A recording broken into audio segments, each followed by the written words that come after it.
Bonjour. So my name is Anne Lehr. I'm the new honorary consul for France in Utah and a professor of French at the University of Utah. It is with great pleasure that I introduce to you Consul General of France in San Francisco, Monsieur Emmanuel Lebrun-Damiens. He's a graduate from Sciences Politiques Strasbourg and the Ecole Nationale d'Administration, which prepared him well for the diplomatic world. Since his appointment as Consul General of France in San Francisco, Monsieur Lebrun-Damiens has come to Utah 3 times in 1 year.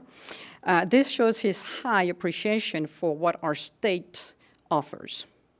The title of his presentation is France's 2017 Presidential Election and the Future of France. Please join me in welcoming Consul General of France, Emmanuel Lebrun-Damiens.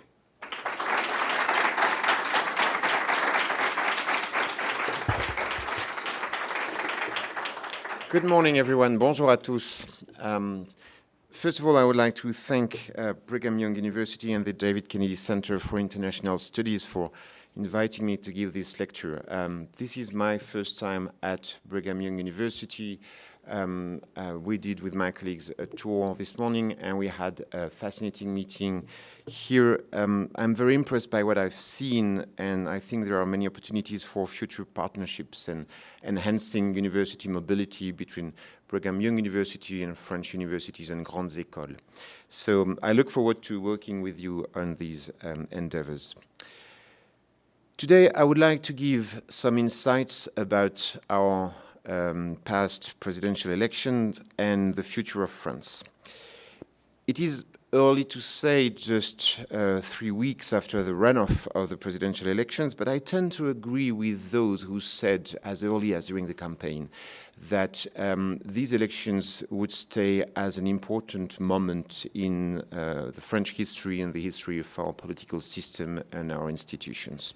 And this is what I would like to focus on in this presentation. Before that, as an introduction, perhaps I would like to remind or say a few words about our political institutions, the way they are organized in the system established by General de Gaulle in 1958, because the French political system is very different from both the American one and many systems you can see in Europe. To sum it up, it's neither a presidential system nor really a parliamentary system, at least in its definition in the UK with the Westminster system. We take things from the two systems. From the presidential system, we have the election of our president directly by the citizens, by the French people, and that's what happened in 2 rounds last, not last month because the first round was in April and the runoff in May. So the president is elected directly by the citizens. From the parliamentary system, we take the fact that we have a government responsible in front of Parliament with 2 chambers, and the lowest chamber is directly elected by the citizens. So what does that mean in the way our institutions work and in the balance of power? Well, you have 2 very different options. The normal one is when the president, the elected president, is from the same political party as the majority in parliament. Then our president is very powerful. He is the one who decides on the orientations of our policies, and the prime minister is more in an implementation role, or he will arbitrate when conflicts arise between ministers. But it happens that the majority in the National Assembly is different from the political opinions of our president, in which case the real person in our institutions responsible for deciding on the orientations of our policies and their implementation becomes the prime minister. And then our president has a much weaker role, mainly on foreign affairs and military and defense policy. This is called cohabitation, to cohabitate, because you have 2 leaders who obviously are not from the same origins, the same political party. It's difficult, it's challenging. It only happened 3 times in our history. Twice during Mitterrand mandates at the end of the 80s and the middle of the 90s. At that time, the president was elected for 7 years and the parliament for 5 years. So it was each time the 2 last years when parliament was elected and the French citizen elected members of parliament from the right, whereas Mitterrand was from the left. It happened the second time when Chirac, President Jacques Chirac, was president. He dissolved the National Assembly after 2 years, and he was from the right wing, and we got a parliament from the left wing, and then there was cohabitation again. I'm saying this because we are right in the middle of the electoral process, in fact. We've had the presidential elections and Emmanuel Macron was elected, but we are having this weekend and in 2 weeks our parliamentary elections. And so these will decide of the coming 5 years in France, and it would be very different if Macron has a majority or if parliament is different. So we have to take this in mind. So why is this presidential election so important? I'd like to develop 3 reasons. And I was surprised to see in the US media that there was more reporting on some of these reasons than others. The first, to my point of view, is because Macron's victory exploded France's traditional political landscape. I'm going to explain that in a minute. The second reason is the level of the ambition in the reforms, political, social, and economic reforms Emmanuel Macron wants to implement.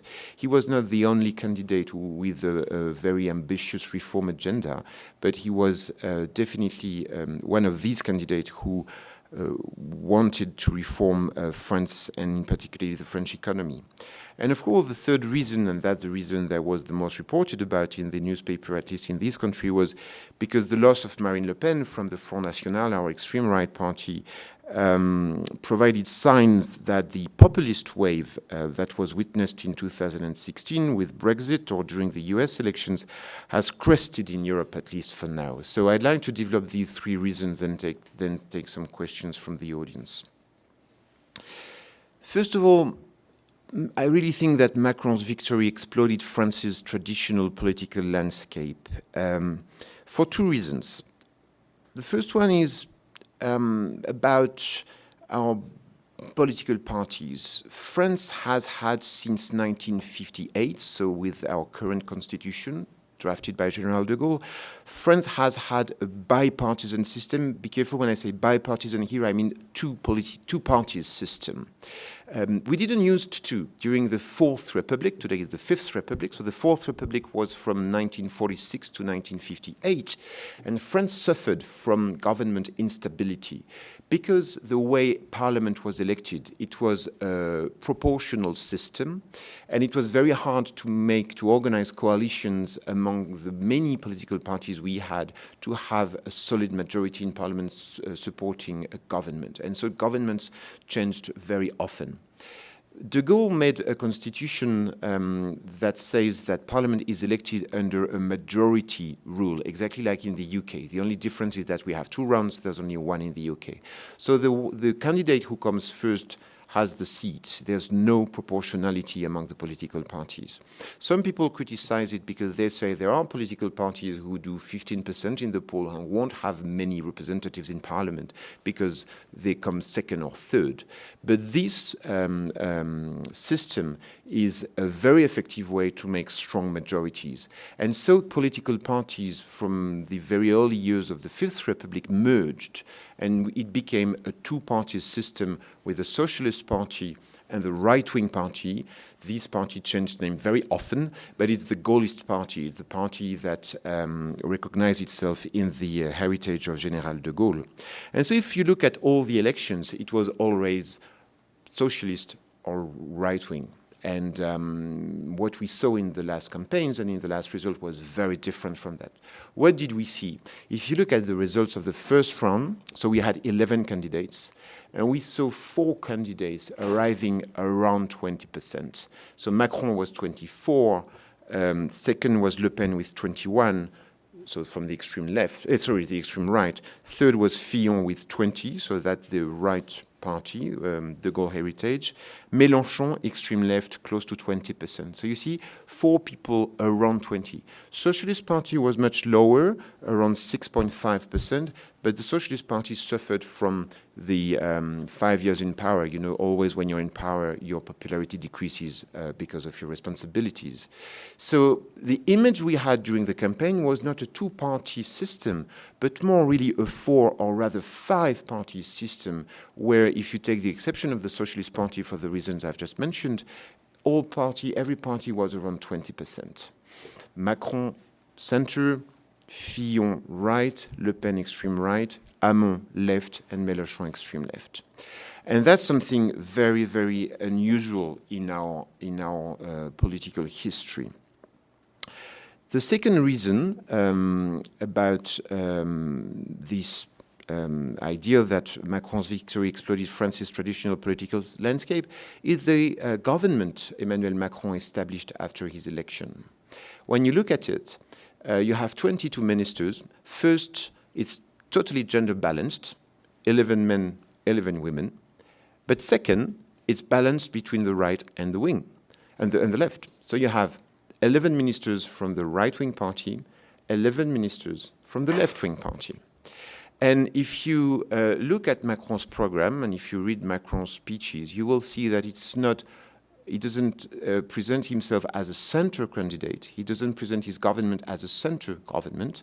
He says it's left and right. It's taking ideas from the left and the right. It's making a government with politicians from the left and the right, gathered around an agenda for reforms in France. And that's something we've never had in the Fifth Republic. You had some things that approached that. For example, when Valéry Giscard d'Estaing was elected president in 1974, he was a centrist, but he made an alliance with the right-wing party, and the prime minister at that time was Jacques Chirac, the head of the right-wing party. Also, Mitterrand, when he was re-elected in 1988, did what he called the opening, l'ouverture, to the right-wing party, and he brought one or two politicians from the right wing into his government.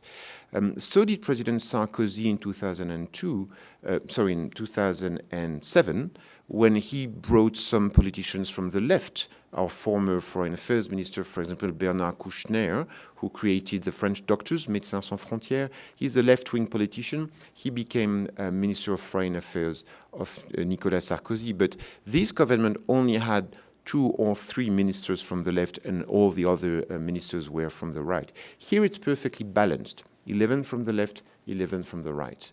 So this is totally unusual in our system. It's a first, and it's the rationale behind that, as I said, is taking the best ideas from both sides, taking people from both sides gathered around an agenda of reform.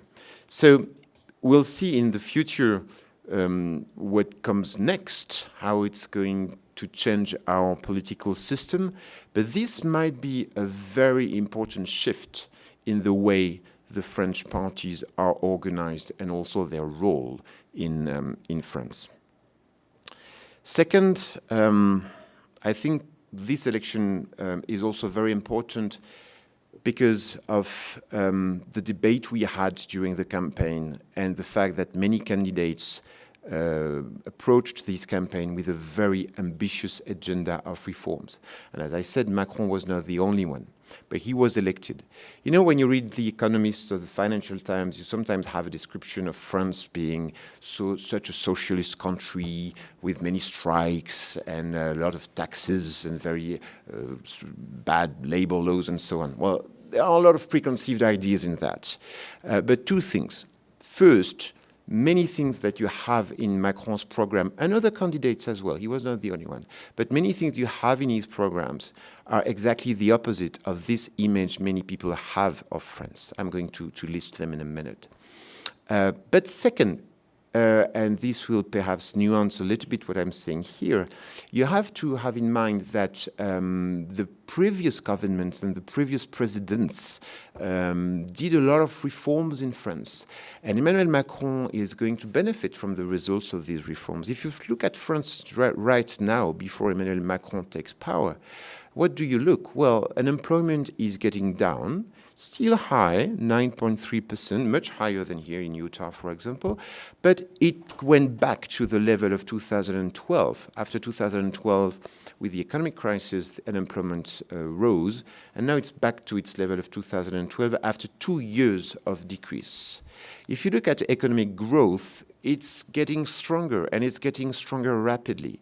The EU Commission plans for a 1.4 economic growth in 2017. If you look at what we've done in Q1, 0.3, and what's scheduled for Q2, 0.5, it's likely that we'll reach this target or perhaps do a bit better.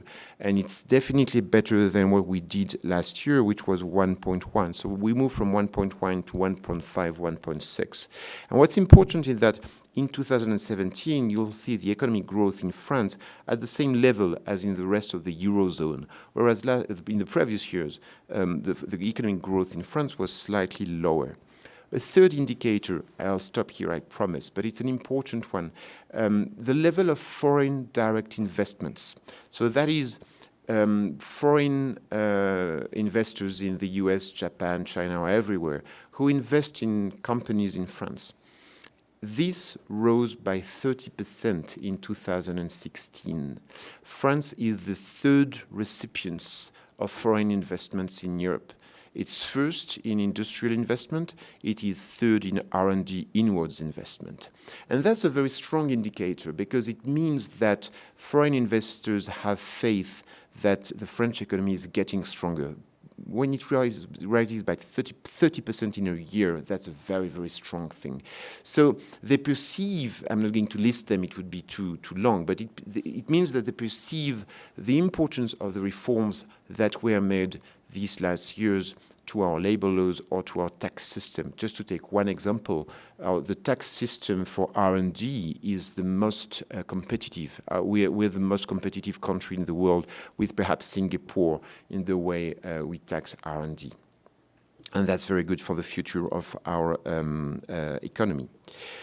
So what is going to happen now is the implementation of Emmanuel Macron's program. Once again, we'll see in Parliament. I did this caveat at the very beginning. And what do you see in his program? Well, you see very ambitious reforms of our labor laws, and he plans to do it rapidly this summer using what we call ordonnance, so it's a special track in Parliament to speed up things. Also, because of the consequences of automation for our labor force, you know, many people are going to lose their jobs because of artificial intelligence and deep learning and so on. So we are going to reform our professional training. It's over the time when you learned a job at university and then you could do this job for 40 years. Now you have to learn several jobs in your lifetime. So we need to reform our professional training system. And he also commits to important budget cuts. And you know, we have this target of 3%. We shouldn't have a deficit higher than 3% of our GDP. This is a EU rule. And so he's very determined to reach and respect this goal as early as 2017. The third important aspect of this election, and that was the one about which the reports in the US were the more numerous, is I think this election was a victory for Europe and globalization. I even think it was a referendum on the European Union. There was a trend in 2016. If you look at the referendum on Brexit, and if you look at the contents of the election campaign in the United States, 2016 was anti-EU, UK leaving the EU, anti-NAFTA in the US, so anti these regional trade agreements. So EU is much more than a trade agreement, but it's also a trade agreement. It was in fact anti-free trade. It was anti-globalization. It was what are the consequences of globalization? And 2016 focused on the challenges on globalization much more than its benefits. And many people talked of a domino effect, and so 2017 as a dangerous year because we have many elections in Europe. We had elections in Holland, in the Netherlands, with a strong extreme right party. Of course, we had the election in France, and many people say, well, Le Pen is going to be elected in France, and we have in September the elections in Germany. Well, what do we see? In fact, we see more EU and not less EU. We see more free trade rather than more protectionism. We see more willingness to continue with the euro currency rather than stepping back to the franc currency. And this is not only true in France. This was true in the Netherlands, where the extreme right party did not do so well. And if you look at the polls for the elections in Germany that are going to come in September, you see that the AfD, the extreme right party in Germany, is not doing good at all in the polls. And of course, in France, Marine Le Pen managed to go to the runoff, but lost at the runoff. Macron had 66, 2/3 of the votes, and she got 1/3 of the votes. What does it mean? First, it means that people realized the benefits of the EU and globalization, and that you have to work on the challenges created by that, but at the same time, you have to cherish. So you have to work on the challenges and cherish the benefits and work on improving them. I think, perhaps to be a bit dramatic, that people realized that the EU could die. Because if you had a domino effect after the Brexit referendum, I mean, if someone was elected in the Netherlands with an exit political program or a Frexit political program in France, I mean, if France leaves the EU, it's one of the 6 creating countries. It's one of its biggest players. Then the EU would die. The EU would not survive without countries as important as the UK and France. And Macron, during the campaign, always said, we want more Europe. Europe is the answer and not the origin of our problems. But at the same time, we need to reform Europe into a Europe that protects citizens, into a Europe that does more in collective security, for example. And today, it's more NATO that does collective security for Europe. Europe has to get stronger in order to be able to talk to the US and China and all other powers in order to better preserve and protect Europe's interest. If you look at what Macron did just after he was elected, inauguration in France is 1 week after election, so he was elected on the 7th and inauguration was on the 14th. And on the 15th, he went to Germany, to Berlin, to meet with Prime Minister Angela Merkel. And their discussion and the mood of this discussion and the crowd outside of Parliament in Berlin was towards more Europe, towards a reform of Europe, towards more pedagogy as well about Europe.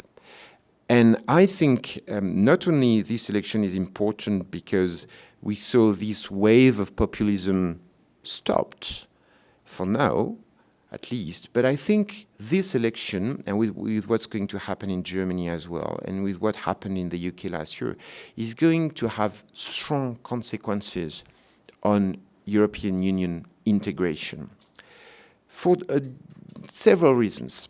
First, because the extreme right, who is less in favor of Europe than the other parties, lost heavily in France.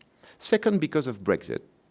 And so if one country leaves, first the country is going to see the consequences, and then the others are going to see the EU, as I said, as something deadly that can die, and you have to be careful of the interest of what you've made 70 years to create. Just to remember you that Europe had never had a period of peace that long in its history.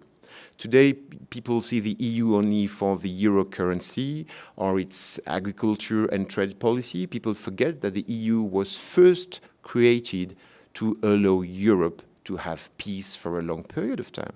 And the EU managed to reach this objective.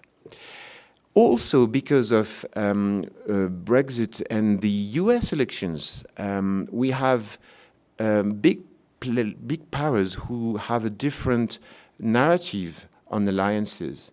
Look at the American foreign policy regarding NATO, for example. NATO has always been the protection of Europe, and so for the last 3 or 4 decades, each time there was a project for a common European defense, you had many people saying, it's not to the EU to do that, it's to NATO. Well, if you have the US who has a different narrative about NATO, then the EU is going to be more inclined to develop a foreign defense, a foreign policy, a common foreign policy, and a common defense policy. And just to mention what Angela Merkel said a few days ago at a meeting in the south of Germany, and quoting what she said, "The times when we could completely count on others are over to a certain extent.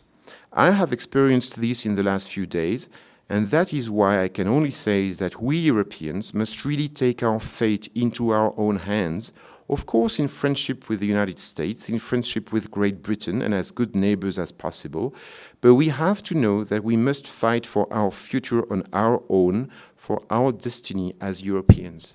And so there's a strong willingness from France and Germany to reform Europe, to have more Europe, to have a European Union that's more involved into foreign policy and defense, a European Union that's stronger in defending its trade and other interests. And you find this in the program of Emmanuel Macron as well. We had a euro crisis in the last years, and you see in his program a willingness to create a Eurozone minister for finance and economy, to create a Eurozone parliament, to create a Eurozone budget to finance investments and to tackle crisis when there is a crisis in one of the Eurozone countries. So perhaps my conclusion would be that where is France today?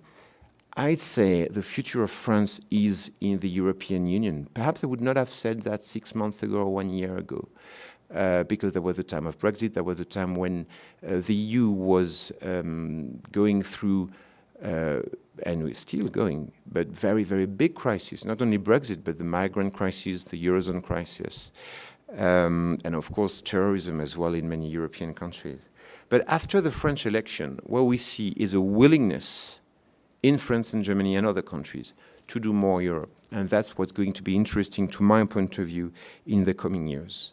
Not only politically, but also socially and economically, and on the balance of power on the international stage. So that's why what I wanted to say as a few remarks. I really think that times are going to be interesting in Europe in the years to come. Personally, I'm an alumni of Strasbourg University. You know, Strasbourg is the city where the European Parliament sits. So we did a lot on the European Union. And I must say that after I left university at the end of the 1990s, I saw the popularity of the EU decreasing slowly. And for the first time, I see a change in this trend. And that's going to be very important for us. Thank you very much.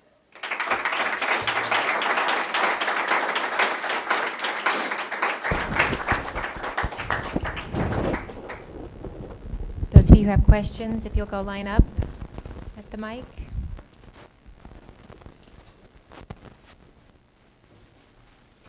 Who's first? In English or French? I'll answer the difficult questions in French. No, kidding. I'm Rob Erickson from the Department of French and Italian, and I'd like to know specifically what Macron is proposing about terrorism, not just in France, but in the EU. Thank you very much. That's a very good question. The first thing is you'll see in his program, and you'll see in the way he behaved just after his election, the symbolism of, the gestures. Security, internal security is very high on his agenda. A few things. Many people were surprised to see, for example, that our Ministry of Defense was renamed our Ministry of Armed Forces. And that's interesting, because I think what's behind it is the fact that today our defense is as much an interior challenge as an exterior challenge. And so you have two ministries in charge of it: armed forces, exterior, and interior, home affairs. And then the strategy on security and the fight against terrorism has to be done above, and it will be done at the Élysée. Macron decided to set up a task force against terrorism at the Élysée of a lot of people in order to deal with it on an interdisciplinary basis, because there are many routes for this insecurity in many countries of Europe. Of course, there's the war in Syria. It is an international crisis, and the US and France jointly fight militarily against Daesh and ISIS in Syria and northern Iraq. But you also have to tackle social roots. We had at the consulate recently Gilles Kepel, who's a French sociologist who spent his whole life looking for the roots of radicalization in France. And if you look at the authors of the attacks we had, they were French people, or European people, people coming from Belgium or who were born in France. So you also have to tackle these reasons. And I was talking about the gestures of Macron the first day, on inauguration day. First, the car he used on the Champs-Élysées was an army car. In the afternoon, he went to a military hospital to meet with injured soldiers from places we are in Africa mainly, but soldiers fighting terrorism in Mali, in Central African Republic, or in Syria. So it's very high on his agenda, and it has a multi-sectorial integrated approach. It's security first, of course, but deal with the roots of insecurity and terrorism as well. First of all, I appreciated the multifaceted response to that. Somewhat on a similar note, but I've noticed a lot of issues with revolving around immigration, and definitely does touch on this question of terrorism. But it seems like there's a cultural dissonance that is at the root of these issues that have been present. With a very open border, which is, I think, great for the economy and a lot of other things, but then there's this culture identity of both immigrants fighting to keep their identity, and certain individuals in France, certainly among the far right, fighting for a certain French identity. And I feel like that definition of what is French is at the center of this culturally. Have you seen in Macron's politics anything that answers that section or that sector of the root of these issues, the cultural identity of both the French and immigrants? It's a multifaceted question as well. It's not easy to answer different things. First, you have to ask yourself why ISIS targeted France first. Now it targets the UK as well, and Germany and other countries, and Sweden.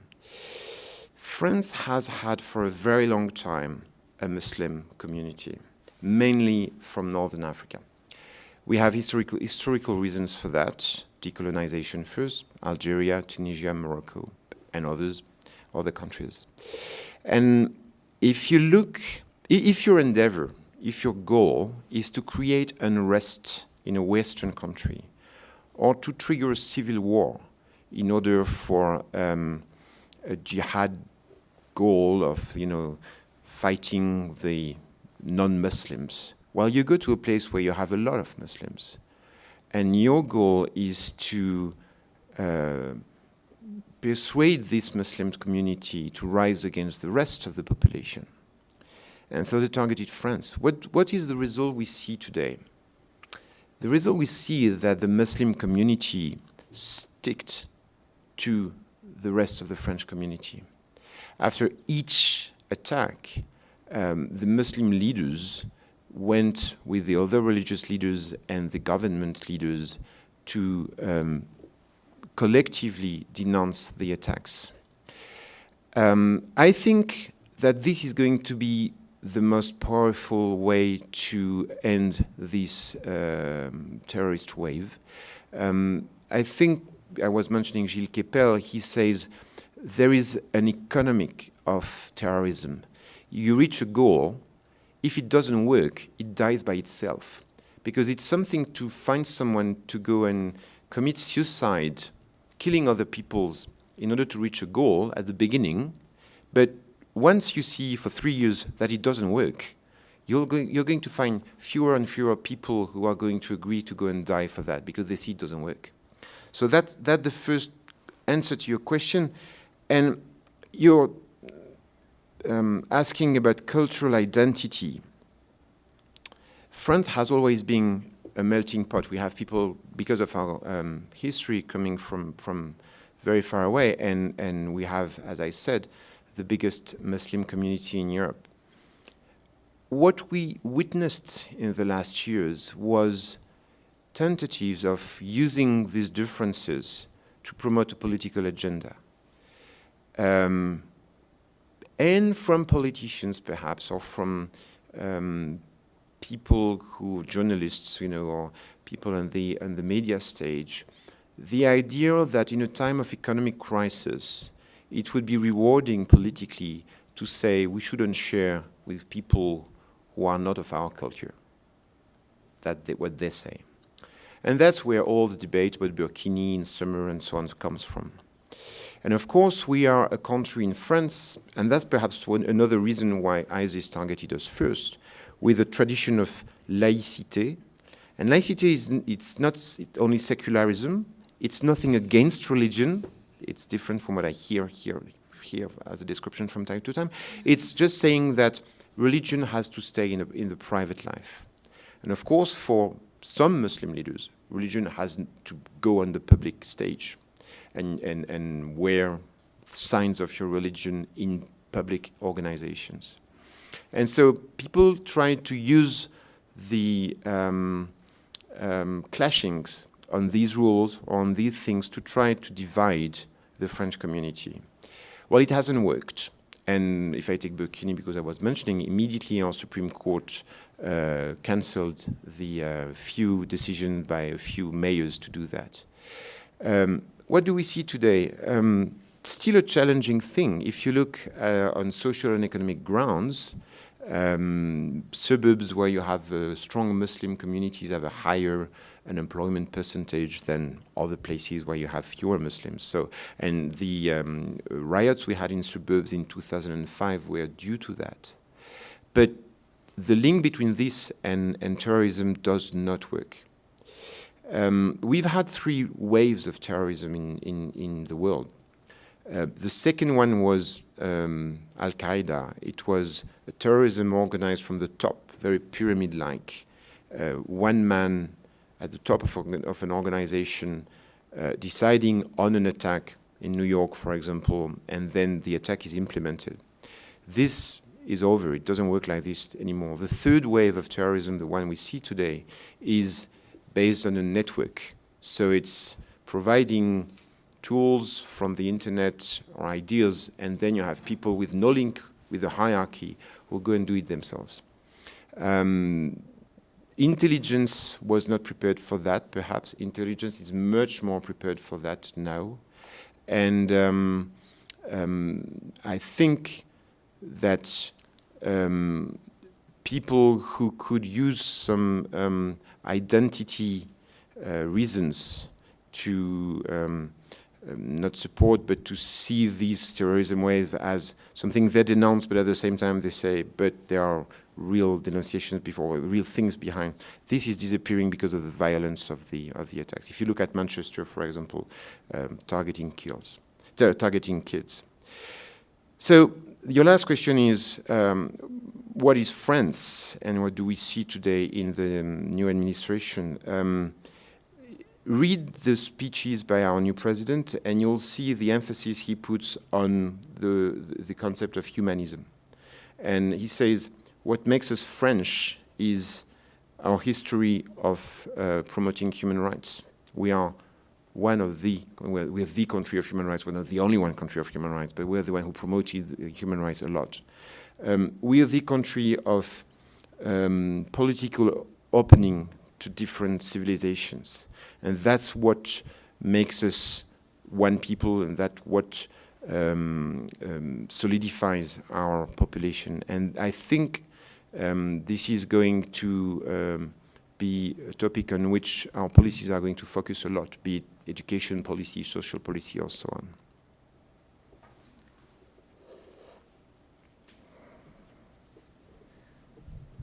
Bonjour. My name is Emmanuel, from French Polynesia. My question is more about the French and US relations. So since General de Gaulle all the way till Nicolas Sarkozy, François Hollande, we've had shifting French-US relations depending on issues and administrations. With Emmanuel Macron and Angela Merkel kind of having a vision for more Europe, where do you see the future of the French and US relations? Thank you, Emmanuel. Very nice first name. I would challenge a little bit your stance that the relationship between France and the US changed over time since de Gaulle. It's a topic for political debate. So if you want to bring attention in both countries, you bring this topic. But when you look at things, it's different. And the 250 years relationship is so strong that it depends, it relies on multiple partnerships with multiple organizations. So I exaggerate perhaps, but whoever is in power, it will never manage to damage or change dramatically the bilateral relation because of its history and because of its complexity in the way, because of the number of organizations dealing with it. It's always been a frank relation as well, meaning the way friends can say frank things to each other. So there are important things for us. Climate, for example. There was a big conference in Paris, the Paris Climate Conference, or COP21.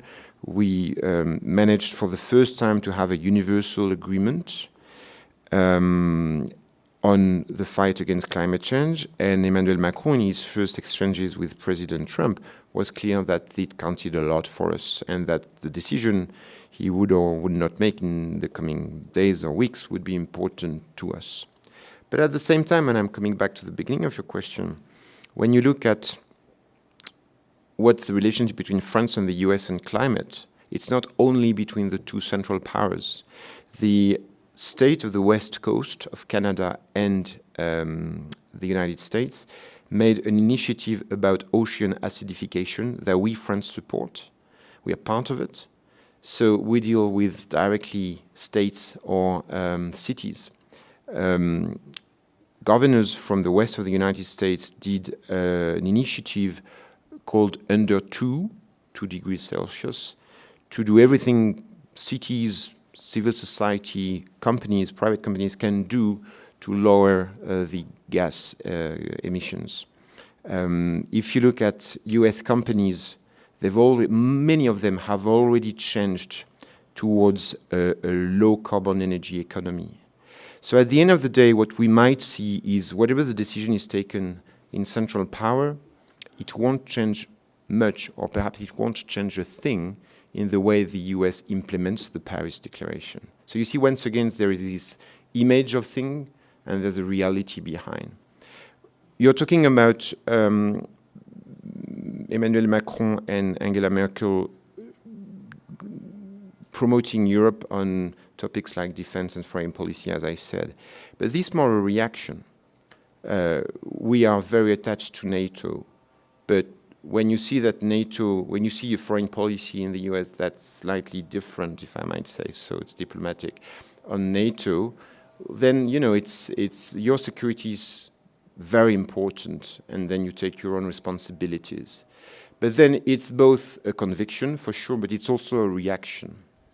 And so I don't think they do this in order to change their policy towards the US, but more as a reaction to what we can see in the US foreign policy on defense in Europe.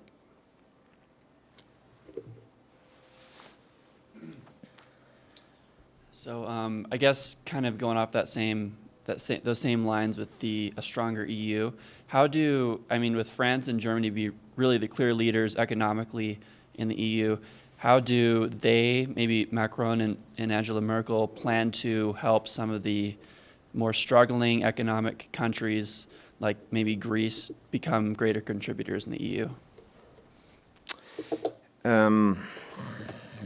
Once again, I would challenge an assumption that is behind your question. Do you know how much the Greek GDP represents of the EU GDP? Slightly more than 1%, 1.3%. So the Greek crisis is not exactly about the ability of the Eurozone to deal with it. It's more about the respect of rules. I think it's 75% of the Greek debt that is owned by EU countries. So it's about what you can do and what you have to pay for it if you don't follow the rules, so that others don't start not following the rules.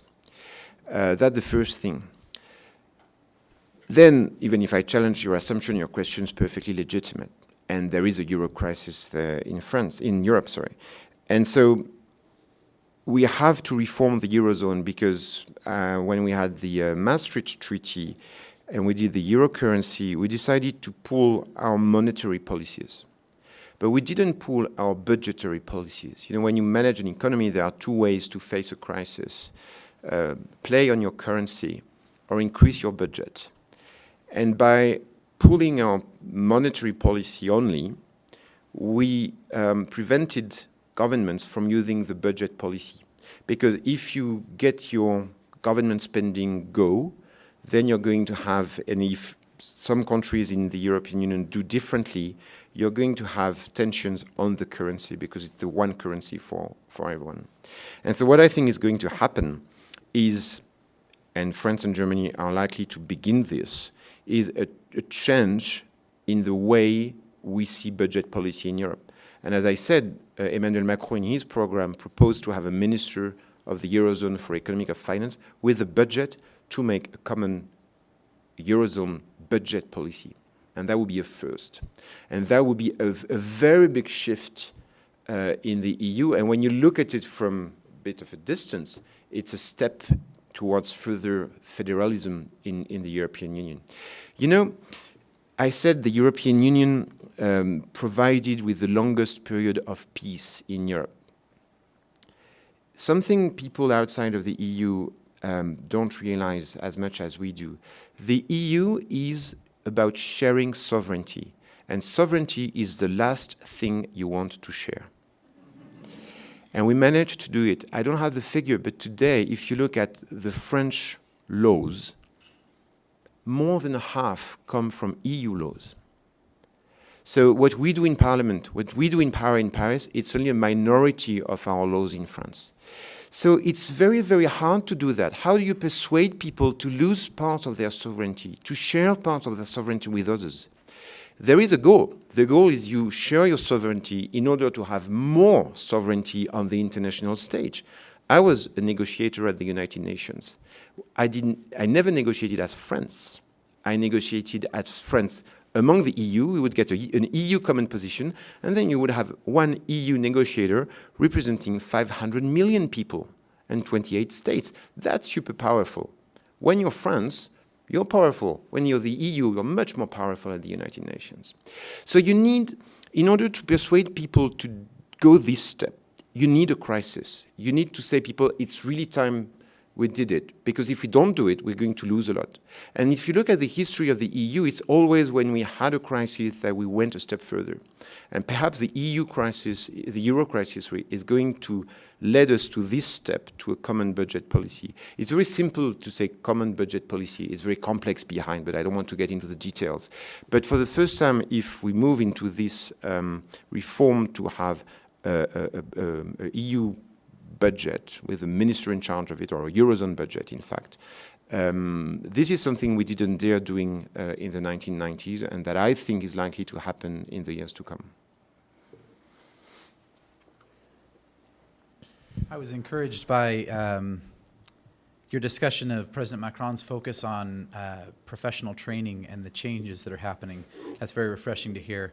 My question is about, in France, we've seen a huge growth in emerging technology companies as a part of the economy, and a lot of media, at least here, seems to portray Macron as a young, hip technology kind of a guy in comparison with other world leaders.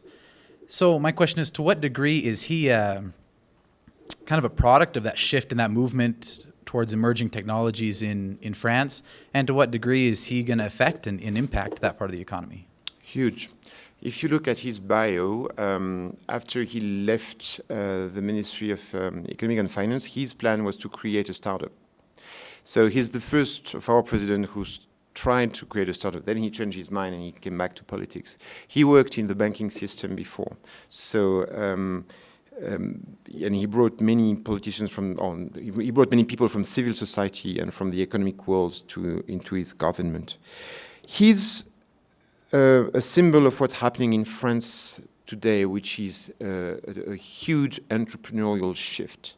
If you went to an engineer's school, grande école in France, like Polytechnique or Mines or Centrale, if you went there 10 years ago or 12, 15 years ago and asked to the students, what do you want to do after you graduate?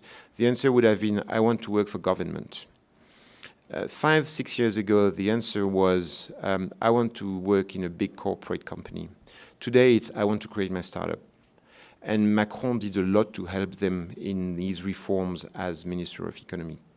So he's going to accelerate that. Venture capitalism is coming to France. We used to be third in terms of amount of venture capitalism in Europe, behind UK and Germany. Last year we became second, ahead of Germany. And this year for Q1, the number of deals in venture capitalism in France is higher than in the UK. And Macron is going to surf on that because that's very important to our economy. So yes, France is becoming a tech industry economy. So I like the discussion about climate change and the Paris conference. It's my perception that although France has been had a long history in nuclear power, that they've been relatively quiet on that subject in international climate change politics. Is there a reason for that, or do you disagree? Have they been fairly vocal? You meant France was quiet on environment policy? No. On nuclear power in relation to that. Oh, we've never been that quiet on civilian and military nuclear power. We will look on military nuclear power. We've been very active in the negotiations in Vienna with the US and others about Iran and the deal that was made with Iran to make sure that they do not develop a military nuclear program in exchange of Iran being able to come back to the world stage. In terms of civil nuclear capacity, we've always had an economic diplomacy to promote our industries because we have top world industries in building nuclear plants, Areva today. And so you have Areva plants in China and so on. It's one technology. Today we are developing the ITER technology in the south of France and in the UK. It's done by a French company, EDF, Électricité de France. So we've never been shy on nuclear as long as our position has always been civilian nuclear has to be safe, very safe, and military nuclear has not to proliferate. And we stick to the Treaty of Non-Proliferation. We have 5 nuclear powers, no more in the world. Nuclear energy is an energy that does not create carbon gas emissions. So to reach our very ambitious goals in terms of climate change, we will need to keep our nuclear energy. It's in the DNA of France, and there's little contestation of that. Now, it doesn't mean that we are not developing solar, wind energy as well. This is growing fast in France. This is the future, but it's a transition. And we would very much disagree with the position that would say, let's get out of nuclear rapidly and use some technologies to replace nuclear that have a bad impact of climate change, because we think that climate change is the top challenge for for humanity today.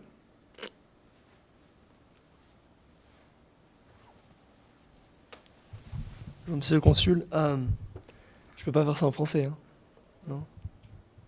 Oui, c'est bon? Bon, je vais vous faire une question en français pour la fin apparemment. Je m'appelle Tristan Moyer, je suis parisien et je suis venu à BYU il y a environ 1 an et demi. Ma question, elle rebondit sur quelque chose que vous avez mentionné précédemment. Vous avez dit que l'Europe, avec Angela Merkel et M. Macron apparemment, avait vraiment cette ambition de devenir plus important sur la scène internationale pour pouvoir justement ne pas se faire marcher sur les pieds, entre guillemets, par les États-Unis, la Chine et la Russie. Ma question est celle-là. J'ai l'impression qu'il y a une vague d'enthousiasme qui vient aussi de la candidature de Macron, parce que il relance un peu ce mouvement, pas forcément libéral économiquement, mais de redonner de l'ambition aux gens. C'est-à-dire qu'ils ont les moyens, ils peuvent se donner les moyens d'accomplir leurs ambitions économiques et tout ça, un peu comme on voit ici, c'est-à-dire que si on a le talent et si on a la volonté, on peut un peu accomplir ce qu'on veut. La France a un capital humain gigantesque, et beaucoup de ces jeunes partent à l'étranger parce qu'ils y voient plus d'opportunités économiques. Et j'en fais partie. C'est pour ça que je vous en parle maintenant. Et vous êtes consul à San Francisco, donc vous voyez ces Français-là qui sont expatriés pour des raisons économiques ou ce genre de choses. Comment est-ce que vous pensez qu'Emmanuel Macron va réattirer le talent français qui a pu voir son avenir à l'étranger pour un peu les remotiver à revenir servir la patrie et revenir au pays pour participer à ce renouveau économique? C'est une grosse question, ça fait beaucoup. C'est une question très intéressante. 2 éléments. Il y a un mot qui revient souvent dans ces discours, c'est libérer les énergies. Et je pense qu'une bonne partie des réformes qu'il a prévu de faire, que ce soit sur le droit du travail, sur la fiscalité, a cet objectif. La deuxième réponse que je voudrais faire, c'est sur, vous venez d'utiliser une expression, servir la patrie. Moi, je pense qu'on sert autant la patrie quand on est expatrié entrepreneur dans le monde de la tech et de l'innovation aux États-Unis que quand on est en France. À certaines conditions. C'est-à-dire que un entrepreneur qui a développé une technologie en France, qui l'a vendue aux entreprises en France et dans le marché commun européen, et qui doit maintenant la vendre à des acteurs mondiaux, il se trouve que ces acteurs mondiaux, ils sont ici. Google, Apple, Facebook, Amazon et autres. Et du coup, ils doivent venir s'implanter ici, et je croise beaucoup d'entrepreneurs dans l'ouest des États-Unis qui viennent justement, ils ont laissé la recherche et développement en France, leur entreprise est toujours en France. Parfois, ils transforment leur entreprise en entreprise américaine parce que c'est nécessaire, pas forcément, mais en tout cas, ils viennent ici pour vendre leur technologie. Donc ça, c'est très bien pour l'économie française et c'est très patriote. Un entrepreneur qui vient ici travailler pour une entreprise américaine, ou créer une entreprise américaine, ou transformer son entreprise française en entreprise américaine. Certains appellent ça la fuite des cerveaux. En fait, c'est un aller-retour. Parce que ces gens gardent toujours un lien avec la France, notamment parce que la recherche et développement en France est très bonne, on a de très bons ingénieurs et on a un système fiscal très avantageux.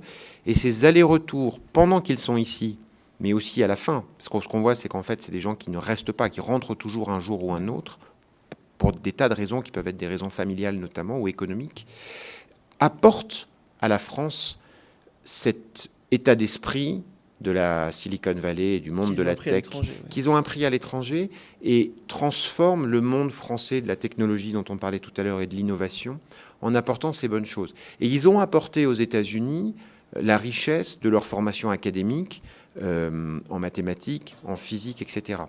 Donc, je crois qu'il ne faut pas voir les expatriés économiques comme de la fuite des cerveaux, c'est bien autre chose. Et un dernier point, si vous regardez les chiffres, on voit des Français partout. Je suis allé randonner dans les montagnes à côté d'ici pour Memorial Day. Il y avait des tas d'habitants de l'Utah qui parlaient français et il y avait des Français. Il y en a partout. En fait, si vous regardez les chiffres de la diaspora des pays européens, il y a moins de Français à l'étranger historiquement que d'Allemands, que de Britanniques, même que de Néerlandais. Ce qu'on voit aujourd'hui, c'est plutôt un effet rattrapage. Les Français émigraient moins et aujourd'hui, dans le monde de la globalisation, il y a un rattrapage de la France par rapport à ces pays-là. Maintenant, oui, je pense que ce qui va se passer en France dans les années qui viennent, et encore une fois, là, je vous ai présenté les élections présidentielles, mais comme je disais, il y a un mouvement en France. Quels qu'aient été les résultats à la présidentielle, ce mouvement est une lame de fond. Et je pense que beaucoup d'Américains vont se rendre compte de cette évolution et qu'il y a des opportunités à saisir dans l'économie française. Et donc, je m'attends aussi à voir beaucoup d'Américains venir investir en France. Les plus 30% de 2016, je pense que ça va continuer dans les années à venir. Pour ça, parce qu'il y a une libération des énergies. D'accord, merci beaucoup. Please join me in thanking the Consul General for his excellent remarks today.